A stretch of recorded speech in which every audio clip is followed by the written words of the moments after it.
भक्तजनों, माताओं, बहनों, सादर जय श्री कृष्ण। हमारे YouTube चैनल में आप सभी का बहुत बहुत स्वागत है। सबसे पहले आपको और आपके पूरे परिवार को देवउठनी एकादशी की बहुत बहुत शुभकामनाएं और बधाइयाँ तथा तुलसी विवाह की भी आपको बहुत बहुत शुभकामनाएं एवं बधाइयाँ।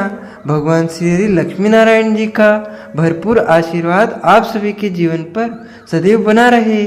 आप सभी सुखी रहें, स्वस्थ रहें, व्यस्त रहें और मस्त रहें। आज हम आप सभी को कार्तिक मास के शुक्ल पक्ष की देवोत्थानी एकादशी, देवउठनी एकादशी, देव प्रबोधनी एकादशी, देव उत्थानी एकादशी की दिव्य और ज्ञानमय कथा सुनाने जा रहे हैं। इस कथा को अंत तक सुनिएगा और सुनने के बाद अधिक से अधिक लोगों को शेयर भी कर दीजिएगा। कथा प्रारंभ करने से पहले हम आपको बताएंगे कि देवउठनी एकादशी का व्रत आपको किस प्रकार करना चाहिए तथा इस दिन आपको देव को किस प्रकार से जगाना चाहिए या उठाना चाहिए। कार्तिक मास के शुक्ल पक्ष की एकादशी को देवउठनी एकादशी, देव प्रबोधनी एकादशी, देव उत्थानी एकादशी, तुलसी विवाह, कार्तिक एकादशी, देव उठानी एकादशी के नाम से जाना जाता है तथा इस एकादशी को गन्ना एकादशी के नाम से भी जाना जाता है। एकादशी तिथि का आरंभ 11 नवंबर 2024 शाम को 6:46 से हो जाएगा, जो कि 12 नवंबर को शाम को 4:04 पर एकादशी तिथि समाप्त हो जाएगी। सूर्योदय व्यापिनी द्वादशी युक्त जो शुद्ध हरिवासर एकादशी रहेगी वह 12 नवंबर 2024 मंगलवार के दिन ही रहेगी। इसी दिन सभी भक्तजनों एवं माताओं बहनों को देवउठनी एकादशी का व्रत करना है और इस व्रत का पारणा यानी व्रत खोलने का समय वह 13 नवंबर 2024 बुधवार के दिन प्रदोष के दिन सुबह 7 बजे से लेकर 9 बजे तक आपको कर लेना चाहिए यानी व्रत खोल देना चाहिए। देवता के जागते ही देव उठते ही चतुर्मास समाप्त हो जाएंगे और शादी विवाह एवं अन्य मांगलिक कार्यक्रम प्रारंभ हो जाएंगे। धर्म ग्रंथों और पुराणों में लिखा हुआ है कि आषाढ़ माह के शुक्ल पक्ष की एकादशी होती है। उस दिन प्रभु श्री नारायण जी क्षीर सागर में 4 माह के लिए विश्राम करने चले जाते हैं और कार्तिक माह के शुक्ल पक्ष की एकादशी के दिन उनका जागरण होता है और इसी दिन से सभी मांगलिक कार्यक्रम आरंभ हो जाते हैं। विष्णु एकादशी गीता तुलसी विप्रधेनवः असारे दुर्ग संसारे षटपदी मुक्तिदायिनी, अर्थात भगवान श्री हरि विष्णु जी का पूजन करना, एकादशी का व्रत रखना, गीता जी का पाठ करना, तुलसी जी का पूजन एवं दर्शन करना, ब्राह्मण देवताओं की सेवा करना, उनको दान करना तथा उनको भोजन करवाना, गौमाता की रक्षा एवं सेवा करना, यह 6 कार्य इस कठिन संसार सागर को पार करने हेतु मुक्तिदायक बताए गए हैं। पूरे वर्ष में 24 एकादशी आती है, लेकिन जिस साल अधिक मास या पुरुषोत्तम मास आता है उस वर्ष 2 अधिक एकादशी यानी कुल मिलाकर के 26 एकादशी आती है। प्रत्येक महीने में 2 बार एकादशी आती है, एक कृष्ण पक्ष में दूसरी शुक्ल पक्ष में। दोनों ही एकादशियों का भिन्न भिन्न महत्व हमारे धर्म ग्रंथों तथा पुराणों में बताया हुआ है। कार्तिक माह के शुक्ल पक्ष की जो एकादशी होती है उसे बड़ी एकादशी कहा जाता है, क्योंकि इस दिन देवता उठते हैं और तुलसी जी का विवाह भगवान शालिग्राम जी के साथ संपन्न होता है। यदि आप सभी एकादशियों का व्रत करते हैं तो भी इस एकादशी का व्रत आपको अवश्य करना चाहिए, लेकिन यदि आप बड़ी बड़ी एकादशियों का व्रत करते हैं तो इस एकादशी का व्रत आपको अवश्य करना चाहिए। इस एकादशी को वर्ष की बड़ी एकादशी के रूप में माना जाता है। एकादशी का व्रत करने से भगवान श्री हरि लक्ष्मी नारायण जी अत्यधिक प्रसन्न होते हैं, क्योंकि प्रभु श्री हरि का परम प्रिय व्रत यदि कोई है तो वो एकादशी का व्रत है। एकादशी का व्रत करने से मनुष्य के कई जन्मों के पाप जड़ से नष्ट हो जाते हैं तथा उनके पुण्यों का उदय होता है। जब मनुष्य का जन्म जन्मांतर के पाप नष्ट हो जाते हैं तभी उन्हें सांसारिक एवं भौतिक सुखों की प्राप्ति होती है। जो भक्तजन माताएं बहनें एकादशी का व्रत करते हैं उनको 10वीं तिथि से लेकर के द्वादशी तक कुछ महत्वपूर्ण नियमों का पालन अनिवार्य रूप से करना चाहिए। दशमी के दिन एक समय भोजन करे।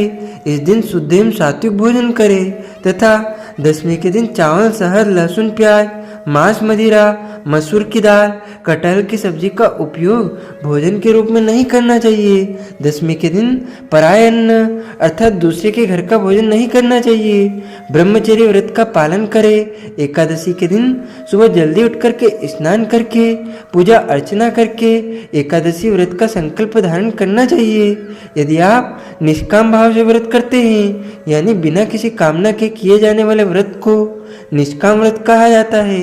और यदि आप सकाम भाव से यानी आपके मन में कोई भी इच्छा है, मनोकामना है, उसको लेकर के यदि आप व्रत धारण करते हैं तो उसे सकाम व्रत कहा जाता है। दोनों ही परिस्थितियों में एकादशी व्रत का संकल्प अवश्य धारण करना चाहिए। पद्म पुराण के उत्तरखंड के अध्याय 64 में श्लोक नंबर 34 में लिखा हुआ है, एकादश्याम निराहार स्थित्वाहम परेहनि भोक्ष्यामि पुंडरीकाक्ष शरणम में भव अच्युत। हे कमल नयन भगवान अच्युत, हे माधव, हे मधुसूदन, हे दीनानाथ, हे दीनबंधु, मैं एकादशी के दिन निराहार रह करके दूसरे दिन ही भोजन करूंगा। एकादशी के दिन अन्न का सेवन बिल्कुल नहीं करना चाहिए। इस दिन केवल और केवल फलाहार करना चाहिए। एकादशी का व्रत संकल्प धारण करने के लिए अपने पूजा घर में, देवघर में या भगवान के स्थान पर या फिर पूर्व दिशा की तरफ या उत्तर दिशा की तरफ मुंह करके एक आसन पर आपको बैठना है। अपने सामने पूजा की थाली में जौ, तिल, पीले पुष्प, कुछ दक्षिणा, सुपारी और शुद्ध पवित्र जल रख करके शुद्ध घी का दीपक या तिल के तेल का दीपक प्रज्वलित करके संकल्प धारण करना चाहिए। संकल्प जब हम धारण करते हैं तो हाथ की मुद्रा को इस प्रकार किया जाता है, यानी कि सामने की ओर किया जाता है और हाथ के मध्य भाग में सबसे पहले जल डाले, फिर उसमें तुलसी जी का एक पत्ता रखे, सुपारी रखे, पीला पुष्प रखे और चावल यानी अक्षत के स्थान पर जव या तिल रखे आपको रखना चाहिए। तथा संकल्प में कुछ पैसे रख करके 3 बार आपको बोलना है, ओम विष्णवे नमः, ओम विष्णवे नमः, ओम विष्णवे नमः, ओम तिथिर्विष्णु तथावारो नक्षत्रम विष्णुरेव च योगश्च करणं चैव सर्वं विष्णुमयं जगत्। ओम विष्णुर्विष्णुर्विष्णुः श्रीमद्भगवतो महापुरुषस्य विष्णुराज्ञः प्रवर्तमानस्य अद्य श्री ब्रह्मणोद्वितीयपराधे श्री श्वेताहारकल्पे वैवस्वन्वन्तरे अष्टविंशतमे कलियुगे कलि प्रथम चरणे भूलोके भारतवर्षे भारतखंडे जम्बूद्वीपे आर्यवर्तांतर्गत ब्रह्मवर्तकदेशे अवंतिकायां विशाल क्षेत्रे मध्य प्रदेशे भोपाल मंडलांतर्गत देवासनम्ने नगरे संवत् 2081 मासानां मासे पुण्य पवित्र मासे ही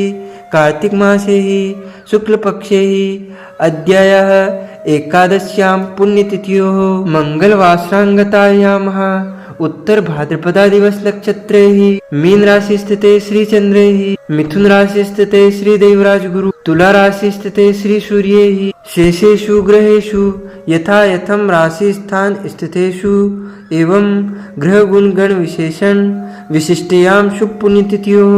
आप सभी बोलिएगा मम आत्मनः, अपने नाम और गोत्र का उच्चारण कर लीजिएगा।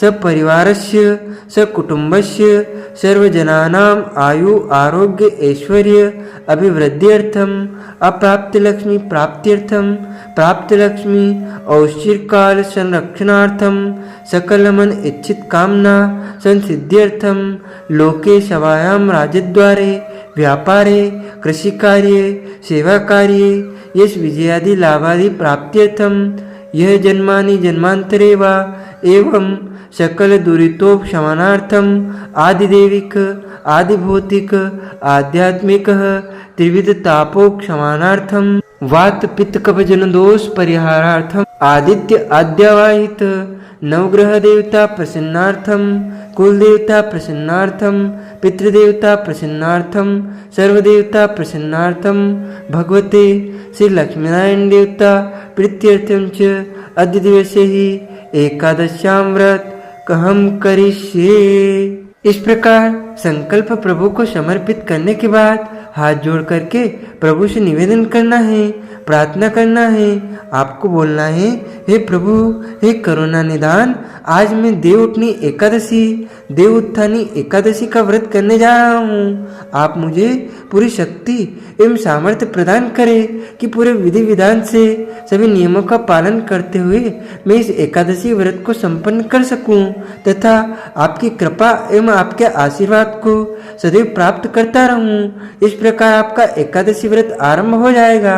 एकादशी के दिन सूर्य भगवान को अर्घ्य प्रदान करें, माता पिता को प्रणाम करें, तुलसी जी का पूजन करें, गौ माता का पूजन करें। यदि संभव हो तो गौ माता को भी फलाहार वस्तु अवश्य खिलाएं। यदि आप गौ माता को भोजन भी खिला देते हैं तो कोई दोष नहीं लगेगा, लेकिन कोशिश करना चाहिए कि इस दिन गौ माता को भी फलाहारी वस्तु ही आपको समर्पित करें। एकादशी के दिन किसी को भी अन्न नहीं खाना चाहिए। अन्न का मतलब होता है दाल, चावल, सब्जी, रोटी, पूरी, चावल इत्यादि जो भी वस्तुएं आती है वो अन्न की श्रेणी में आती है। इस दिन केवल फलाहार करें। सर्वोत्तम फलाहार गाय का दूध एवं फल माने गए हैं। सभी प्रकार के फलों का उपयोग आप इसमें कर सकते हैं। साबूदाना, मूंगफली दाना, आलू, टमाटर, पालक और अन्य शुद्ध और सात्विक फलाहारी वस्तु का आपको इसमें उपयोग करना चाहिए। लेकिन ध्यान रखें, एकादशी के दिन किसी भी परिस्थिति में चावल का उपयोग नहीं करना चाहिए और इस दिन आपको अभक्ष्य भक्षण यानी लहसुन, प्याज, मांस, मदिरा का उपयोग भी नहीं करना चाहिए। फलाहार में हल्दी का उपयोग नहीं किया जाता है। साथ ही व्रत वाले दिन पान नहीं खाना चाहिए क्योंकि कत्था खाने से व्रत भंग माना जाता है। एकादशी के दिन झूठ ना बोले, क्रोध ना करे, लड़ाई झगड़ा एवं वाद विवाद बिल्कुल ना करे। ब्रह्मचर्य व्रत का पालन करना चाहिए। दाढ़ी कटिंग या शेविंग भी नहीं करवाना चाहिए। नाखून नहीं काटना चाहिए। किसी का भी अपमान या अनादर बिल्कुल ना करे तथा दिन में सोना नहीं चाहिए। रात्रि में जागरण करना चाहिए। एकादशी का जो जागरण किया जाता है, जिस दिन में एकादशी होती है उसके बाद जो सूर्य अस्त होता है उस रात्रि में जागरण करने का नियम बताया गया है। पूजन पाठ इसमें विशेष रूप से किया जाता है क्योंकि देवउठनी एकादशी है। इस दिन देवताओं को जगाना है, उठाना है। तो इस दिन आपको प्रातःकालीन वेला में सबसे पहले अपने घर का पूजन अर्चन करने के बाद शंख बजाएं, घंटी बजाएं, घड़ियाल बजाएं, नगाड़ा बजाएं और प्रभु की जय जयकार करते हुए उन्हें उठाएं। उत्तिष्ठम उत्तिष्ठम गोविंदम उत्तिष्ठम गरुड़ध्वजा उत्तिष्ठम कमलकांत त्रैलोक्य मंगलम करो। इस प्रकार अपने मन की भावनाओं को प्रकट करते हुए प्रभु को इस दिन जगाना चाहिए, उठाना चाहिए और उनका विशेष पूजन अर्चन श्रृंगार इस दिन करना चाहिए। ग्रामीण क्षेत्रों में जहाँ पर गोवर्धन की स्थापना की जाती है, इस दिन गोवर्धन भगवान को उठा करके उनका विसर्जन भी किया जाता है तथा इस दिन भगवान शालिग्राम जी के साथ साथ या लड्डू गोपाल जी के साथ में तुलसी जी का विवाह संपन्न किया जाता है। जब हम तुलसी विवाह करते हैं तो तुलसी विवाह के लिए एक तुलसी जी का चूरा लेना है यानी तुलसी जी का क्यारा लेना है या पौधा लेना है और उनके समीप में आपको भगवान शालिग्राम जी या लड्डू गोपाल जी की स्थापना करनी है। उनका अच्छे प्रकार से पूजन अर्चन करें। 5 गन्ने लेकर के गन्ने का मंडप बनाएं और पूजा आरती करके उनकी 7 परिक्रमा करनी चाहिए। और इसी प्रकार इस दिन भगवान बालकृष्ण जी या शालिग्राम जी का शंख में गाय का दूध डाल करके उसे अभिषेक भी करना चाहिए, जिससे आपके जीवन की समस्त समस्याओं का अंत हो जाएगा। धर्म ग्रंथों और पुराणों में लिखा हुआ है कि देवउठनी एकादशी के दिन जो मनुष्य शंख में केसर युक्त दूध और जल से भगवान शालिग्राम जी का अभिषेक करता है, उनको स्नान कराता है, उसके जीवन में कभी भी रुपये पैसों की कमी नहीं आती है। उसका घर हमेशा धन धान्य से परिपूर्ण रहता है। एकादशी के दिन प्रभु का विशेष पूजन अर्चन करके उनका श्रृंगार करना चाहिए और आरती करना चाहिए। जो मनुष्य एकादशी का व्रत करता है उसको एकादशी की कथा का ब्राह्मण देवता के मुख से ही सुनना चाहिए, क्योंकि ब्राह्मण देवता के मुख से स्वयं जनार्दन बोलते हैं, भगवान नारायण बोलते हैं, ब्रह्म वाक्य जनार्दनम।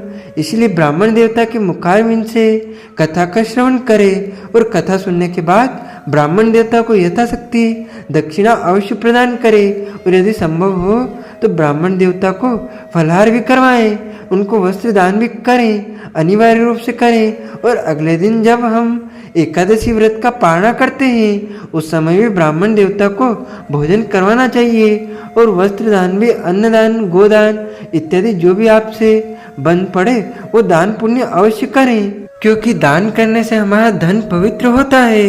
यदि आपके घर परिवार में जन्म या मृत्यु का सूतक लग जाता है या लगा हुआ है तो ऐसी परिस्थिति में आपको व्रत तो करना चाहिए, व्रत के सभी नियमों का भी पालन करना चाहिए, लेकिन भगवान का स्पर्श नहीं करना चाहिए, पूजन आदि कार्य नहीं करना चाहिए। यदि आपके घर में माताएं बहनें मासिक धर्म या पीरियड में हैं तो ऐसी अवस्था में वह व्रत करें, व्रत के सभी नियमों का भी पालन करें, लेकिन उनको भगवान का स्पर्श एवं पूजन नहीं करना चाहिए। यदि आप यात्रा में हैं, पूजन पाठ नहीं कर पाते हैं, पारणा विधि के संपन्न नहीं कर पाते हैं तो आप अपने नेत्र को बंद करके प्रभु का स्मरण करते हुए यदि मानसिक रूप से मन ही मन प्रभु को पूजा की स्तुति वस्तु समर्पित कर देंगे या मन ही मन मानसिक रूप से आप पारणा की विधि यदि संपन्न करते हैं तो भी आपको पूजा का, व्रत का, पारणा का संपूर्ण पुण्य लाभ प्राप्त हो सकेगा।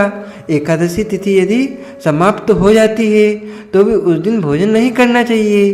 किसी परिस्थिति में एकादशी का जो व्रत है वह शाम को नहीं खोलना चाहिए, क्योंकि एकादशी का जो व्रत है वह 12 नवंबर 2024 को सुबह 4 बजे से आरंभ हो जाएगा ब्रह्म मुहूर्त से, जो कि अगले दिन सूर्योदय के बाद ही संपन्न होगा। इस बार देवउठनी एकादशी 12 नवंबर 2024 मंगलवार को है एवं व्रत खोलने का समय यानी पारणा का जो समय रहेगा वो 13 नवंबर 2024 बुधवार को सुबह 7 बजे से लेकर के 9 बजे तक रहेगा। इस दौरान आपको व्रत खोल लेना चाहिए, यानी व्रत का पारणा कर लेना चाहिए।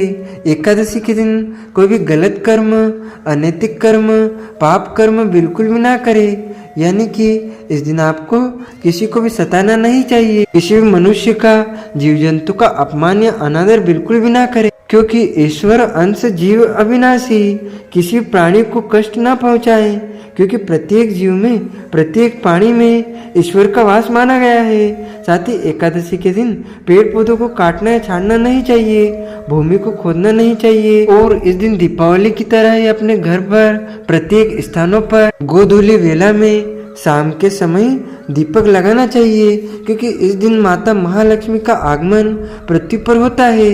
यदि आप भगवान का इस दिन विशेष पूजन अर्चन करेंगे, अपने घर को दीपक की रोशनी से जगमगाएंगे तो आपके घर में साक्षात महालक्ष्मी की कृपा प्राप्त होगी। इसके साथ ही एकादशी से लेकर के कार्तिक पूर्णिमा तक यदि कोई मनुष्य प्रतिदिन सुबह ब्रह्म मुहूर्त में उठ करके स्नान करता है, दीप दान करता है या ब्राह्मण को भोजन करवाता है या फिर कार्तिक मास की कथाओं का श्रवण करता है तो उस मनुष्य को पूरे संपूर्ण कार्तिक मास का पूरा पुण्य फल प्राप्त होता है।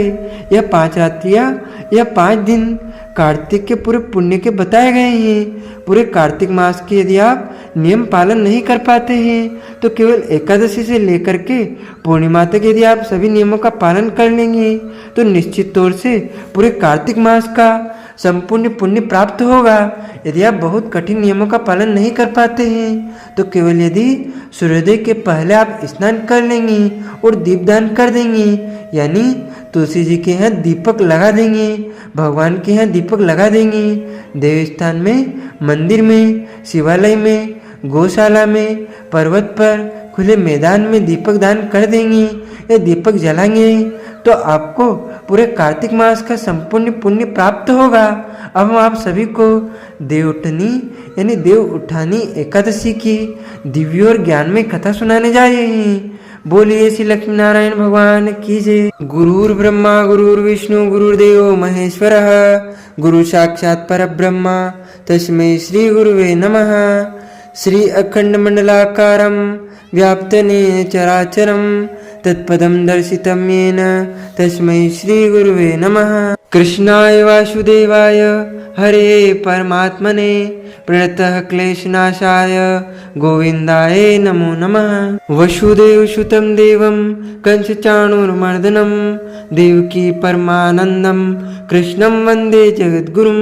सच्चिदानन्दरूपाय विश्वोत्पत्त्यादिहेतवे तापत्राय विनाशाय श्रीकृष्णाय वयं नमः। जय जय श्री राधारमण जय जय नवल किशोर जय गोपी चित चोर प्रभु जय जय माखन चोर। मात मेरी श्री राधिका पिता मेरे घनश्याम इन दोनों के चरणन में मेरा बारंबार प्रणाम। धनी यौवन एक दिन उड़ जाएंगे जैसे उड़े कपूर मन मूरख तू राम भज क्यों चाटे जगदूर। राम कृष्ण तो एक है अंतर नहीं निमेष उनके नयन गंभीर है उनके चपल विशेष। राधे तू बड़ भागिनी कौन तपस्या की तीन लोक तारण प्रभु शो तेरे आधे। बोलिए श्री वृंदावन बिहारी लाल की जय, श्री गिरिराज धरण की जय, श्री बाल कृष्ण लाल की जय,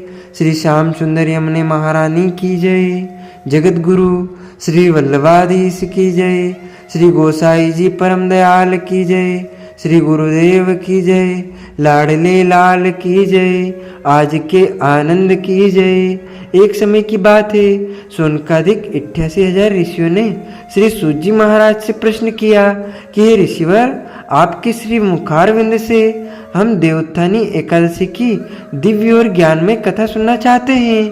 तब सूत जी महाराज कहते हैं कि यही प्रश्न एक बार राजा युधिष्ठिर ने भगवान श्री कृष्ण से किया था और भगवान ने उन्हें उत्तर देते हुए कहा था कि कार्तिक माह के शुक्ल पक्ष की एकादशी को देवोत्थानी एकादशी, देव उठनी एकादशी तथा देव प्रबोधनी एकादशी के नाम से जाना जाता है। यह एकादशी वर्ष की बड़ी एकादशी की श्रेणी में आती है और इस दिन चतुर्मास का समापन हो जाता है तथा इस दिन तुलसी जी के साथ में शालिग्राम जी का विवाह संपन्न किया जाता है तथा इस दिन से शादी विवाह आदि समस्त मांगलिक कार्यक्रमों का शुभारंभ हो जाता है। देवउठनी एकादशी की जो पौराणिक कथा है उसमें बताया हुआ है कि एक राजा के राज्य में सभी लोग एकादशी का व्रत रखते थे। प्रजा तथा नौकर चाकर से लेकर के पशुओं तक को एकादशी के दिन अन्न नहीं दिया जाता था। एक दिन किसी दूसरे राज्य का एक व्यक्ति राजा के पास आकर बोला कि महाराज, कृपा करके मुझे नौकरी पर रख लीजिए। तब राजा ने उसके सामने एक शर्त रखी कि ठीक है, तुम्हें नौकरी तो हम प्रदान करेंगे, किंतु रोज तो तुम्हें भोजन के रूप में सब कुछ खाने को मिलेगा, भरपूर मिलेगा, लेकिन महीने के 2 बार जब एकादशी आएगी तो उस दिन तुमको अन्न नहीं मिलेगा। उस व्यक्ति ने उस समय हाँ कर ली, पर एकादशी के दिन जब उसे फलाहार का सामान दिया गया तो राजा के सामने गिड़गिड़ा कर लगा, यानी गिड़गिड़ाने लगा, कहने लगा कि महाराज, इससे मेरा पेट नहीं भरेगा, मैं भूख से ही मर जाऊंगा, मुझे अन्न दे दीजिए। राजा ने उसको उसकी शर्त याद दिलाई, पर वह अन्न छोड़ने को तैयार नहीं हुआ। तब राजा ने उसे आटा, दाल, चावल आदि दिए। वह नित्य की तरह नदी पर पहुंचा और स्नान करके भोजन तैयार करने लगा। जब भोजन तैयार हो गया तो वह भगवान को बुलाने लगा, आओ भगवान, भोजन तैयार है। उसके बुलाने पर पीताम्बर धारण किए भगवान चतुर्भुज रूप में वहां पर प्रकट हो गए तथा प्रेम से उसके साथ भोजन करने लगे। भोजन करने के बाद भगवान वहां से अंतर ध्यान हो गए तथा वह भी अपने काम पर चला गया।